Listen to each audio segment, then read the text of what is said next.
आगे चलते हैं students, one by one questions को सॉल्व कर लेते हैं। क्वेश्चन नंबर 4 है, define the following terms and give examples. Students आपके पास जो टर्म्स हैं they are system, surrounding, boundary, state, function, internal energy. आपने क्या करना है, वन बाय वन इनको डिफाइन कर लेना है और इनसे एसोसिएटेड जो मैथमेटिकल एक्सप्रेशंस जो हमने डिस्कस किए थे कंसेप्चुअल वीडियोस के अंदर, उनको आप इधर स्टेट कर देंगे, वन बाय वन इनको डिस्कस कर लेंगे तो आपका ये क्वेश्चन जस्टिफाई हो जाएगा। देन स्टूडेंट्स आगे चलते हैं। क्वेश्चन नंबर 5A है, differentiate between the following internal energy and enthalpy. Students आपने क्या करना है कि इंटरनल एनर्जी और एंथैल्पी को आपने डिफाइन कर लेना है, तो आपके पास एक मेजर डिफरेंस आ जाता है। देन आपने इनके जो एक्सप्रेशंस हैं उनको डिफरेंशिएट कर लेना है, तो आपका जो क्वेश्चन होगा वो जस्टिफाई हो जाएगा। देन स्टूडेंट्स आपने इंटरनल एनर्जी और एंथैल्पी के बाद डिफरेंशिएट करना है बिटवीन देयर चेंजेस, यानी कि internal energy change and enthalpy change, इन दोनों को आपने डिस्कस कर लेना है। इंटरनल एनर्जी चेंज क्या है, व्हेन एनर्जी एंटर्स और escape from the system, the change in energy is called as internal energy. Then enthalpy change, the change in the heat content of the system which occurs either by the escape of heat in the form of vapors or addition of heat। तो आपके पास enthalpy change या change in enthalpy of a system कहा जाता है। इससे related आपने mathematical expressions जो हैं वो भी मेंशन कर देने हैं। देन स्टूडेंट्स आपने डिफरेंशिएट करना है between exothermic reaction and endothermic reactions, दोनों को डिफाइन कर लेना है। उसके अलावा स्टूडेंट्स आप क्या करेंगे कि दोनों से रिलेटेड कोई एक्सप्रेशन आपने बताना है। साइन क्या होता है, साइन कन्वेंशन आपने बतानी है कि पॉजिटिव होते हैं नेगेटिव, एक्सोथर्मिक के लिए नेगेटिव साइन होता है, एंडोथर्मिक के लिए पॉजिटिव साइन यूज होता है। देन स्टूडेंट्स आप इसमें एक दो एग्जांपल्स और केमिकल इक्वेशंस जो कि आपकी बुक के अंदर मेंशन है आप उनको डिस्कस कर लेंगे, तो आपका ये क्वेश्चन जस्टिफाई हो जाएगा।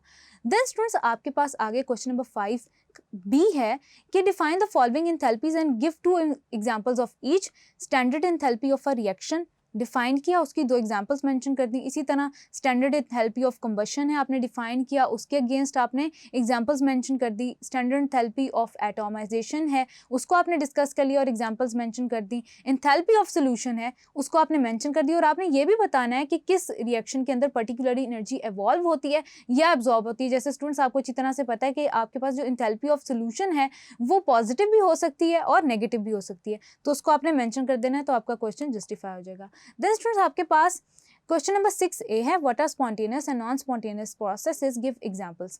स्पॉन्टेनियस प्रोसेस वो है जो खुद से होता है विदाउट एनी आउटसाइड असिस्टेंस, आपने इसके लिए एग्जांपल्स दे देनी है। Then non spontaneous processes same, उसके लिए pumping of water up hill, flow of heat from cold to hotter regions. अगर इसके अगेंस्ट कोई केमिकल इक्वेशन आपकी बुक के अंदर गिवन है तो उसको आपने मेंशन कर देना है। देन क्वेश्चन 6B है, explain that burning of a candle is a spontaneous process. Burning of a candle इसलिए है क्योंकि स्टूडेंट्स आपके पास जो वैक्स है हाइड्रोकार्बन है और कैंडल उससे मिलके बनी होती है। कंबशन शुरू हो जाती है एक दफ़ा, आपने बस उसको इनिशिएट करना है, बाद में वो क्या होगा कि उसको स्टीम में कन्वर्ट करेगी, कार्बन डाइऑक्साइड में कन्वर्ट करेगी, उसको सिर्फ एनर्जी चाहिए इनिशिएट होने के, फर्दर वो अपनी जो कंबशन का प्रोसेस है वो ऑन इट्स ऑन कैरी करती है, दैट इज वाई उसको स्पॉन्टेनियस प्रोसेस कहा जाता है। क्वेश्चन नंबर 6 का पार्ट C है, is it true that a non spontaneous process never happen in the universe, explain it. Non spontaneous processes does not takes place on and does not occur in nature, यानी कि naturally ये नहीं हो सकते because they require a continuous flow, यानी कि students आपको non spontaneous processes के लिए कॉन्टिन्यूस सप्लाई ऑफ एनर्जी चाहिए होती है। आपके पास जो बर्निंग ऑफ कैंडल है उसमें जस्ट आपको इनिशिएशन के लिए एक प्रॉपर अमाउंट ऑफ एनर्जी चाहिए, उसके बाद आपका प्रोसेस खुद ही होता रहता है। देन है question number 7A, what is the first law of thermodynamic, how does it explain that QV is equal to delta E, QP is equal to delta H। आपने क्या करना है, लॉ ऑफ थर्मोडायनेमिक्स को one by one define करना है और ये दोनों इक्वेशंस एक दूसरे से कैसे रिलेट करनी है, जैसे हमने कंसेप्चुअल वीडियोस में डिस्कस किया था, हम एज इट इज इसको डिस्कस कर लेंगे और इसको डिराइव भी कर लेंगे, तो आपका ये जो क्वेश्चन होगा वो जस्टिफाई हो जाएगा। देन स्टूडेंट्स आपके पास क्वेश्चन नंबर 7B है, how would you differentiate between delta E and delta H। Is it true that delta E and delta H have the same values for the reaction taking place in the solution stage. दोनों को आपने define कर लिया कि क्या है। उसके अलावा स्टूडेंट्स आपने इनको क्या करना है कि for reaction taking place in solution states आपने बताना है कि जो वॉल्यूम चेंज है उसको आप जीरो लेते हैं, तो जब आप उस चीज़ को कैंसिल करते हैं यानी कि जीरो की वैल्यू आपने पुट करनी है वॉल्यूम में, तो प्रेशर और वॉल्यूम की प्रोडक्ट जीरो हो जाएगी। इट मीन्स कि delta H is equal to delta E when we are talking in solution states, यानी कि जब आप सॉल्यूशन स्टेट के बारे में बात कर रहे हैं। देन स्टूडेंट्स आपके पास क्वेश्चन नंबर 8A है, what is the difference between heat and temperature, right a mathematical relationship between these two parameters. Heat आपके पास होता है the measure of the total energy, जो कि एक सब्सटेंस या एक मैटर के अंदर प्रेजेंट होती है, उसको आप हीट कहते हैं, वो डिनोट Q से होती है। It depends upon the quantity of a substance, इसको आप कैलोरीमीटर से मेजर करते हैं, ये आपने बता दिया और ये भी बता देना है कि स्टेट फंक्शन है या नहीं है।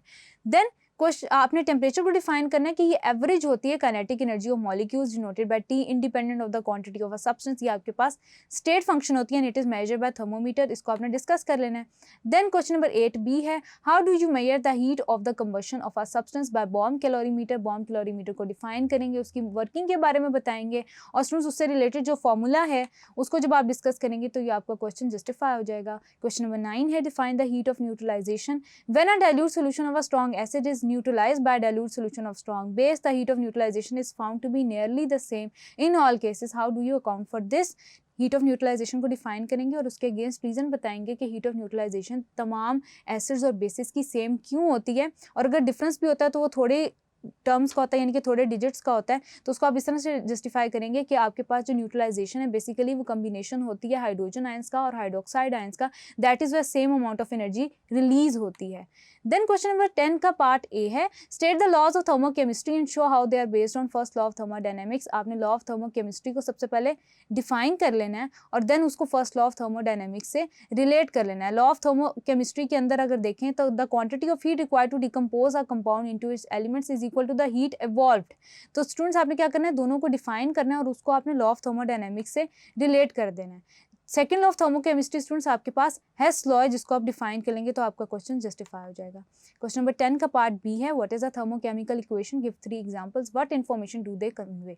थर्मोकेमिकल इक्वेशन होती है chemical equation which gives an idea about the heat evolved और एब्जॉर्ब ड्यूरिंग द रिएक्शन, उसको आप थर्मोकेमिकल इक्वेशन बताते हैं जिसमें आप ये बता रहे होते हैं कितनी हीट इवॉल्व या एब्जॉर्ब हुई है। एग्जाम्पल्स आपने डिस्कस कर लेनी है तो आपका जो क्वेश्चन होगा वो जस्टिफाई हो जाएगा। और उसके अलावा आपने बताना है कि कौन सी इन्फॉर्मेशन कैरी करते हैं, इसमें आप ये भी बता सकते हैं कि स्टैंडर्ड टेम्परेचर और प्रेशर पे जो आप वैल्यूज़ कैलकुलेट करते हैं उनकी क्या सिग्निफिकेंस होती है।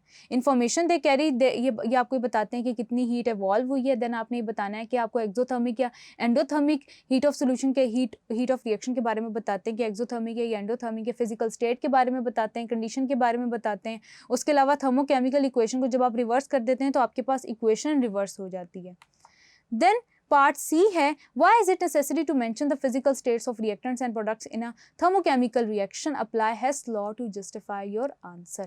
आपने क्या करना है, आपने बताना है कि क्यों नेसेसरी है रिएक्टेंट्स और प्रोडक्ट्स की फिजिकल स्टेट्स बताना, क्योंकि स्टूडेंट्स आपके पास वो इन्फॉर्मेशन प्रोवाइड करती हैं कन्वर्जन की, आपको पता चलता है कि एनर्जी किस तरह से यूटिलाइज हो रही है through out the chemical reaction. और हेस लॉ कैसे इसको एक्सप्लेन करता है, क्योंकि आप लैटिस एनर्जी या हीट ऑफ एंथैल्पी जो उससे एसोसिएटेड होती है, तो स्टूडेंट्स आपने हेस लॉ को इससे रिलेट करना है क्योंकि आप लैटिस एनर्जी कैलकुलेट कर रहे होते हैं इसके थ्रू। इसलिए स्टूडेंट्स आपके पास ज़रूरी होता है कि आपको कन्वर्जन्स पता चल रही हो कि एग्जैक्टली आपके पास सॉलिड से लिक्विड में हो रही है, लिक्विड से सॉलिड या उससे गैस में हो रही है। देन क्वेश्चन नंबर 11 का पार्ट ए है, define and explain Hess law of constant heat submission, explain it with examples and give its application.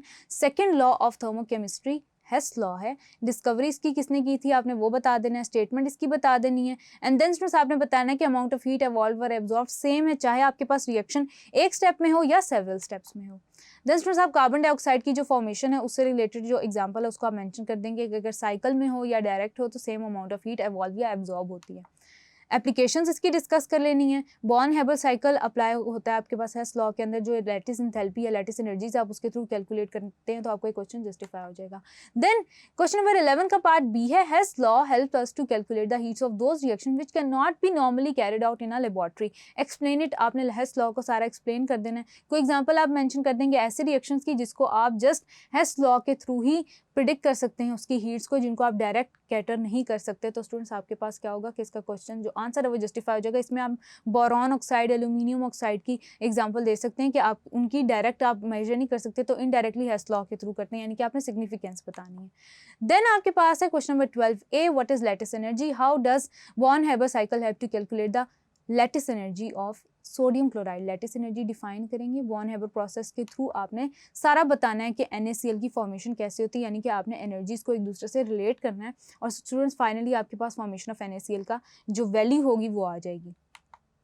Then आपके पास क्वेश्चन नंबर 12 का पार्ट बी है, justify that heat of formation of compound is sum of all other enthalpies. Heat of formation sum होता है क्योंकि आपके पास जो heat of formation होती है वो पूरी हीट इन्वॉल्व होती है when a compound is form from its elements in standard states, that is why students आपके पास heat of formation of compound is sum of all other enthalpies. Thank you.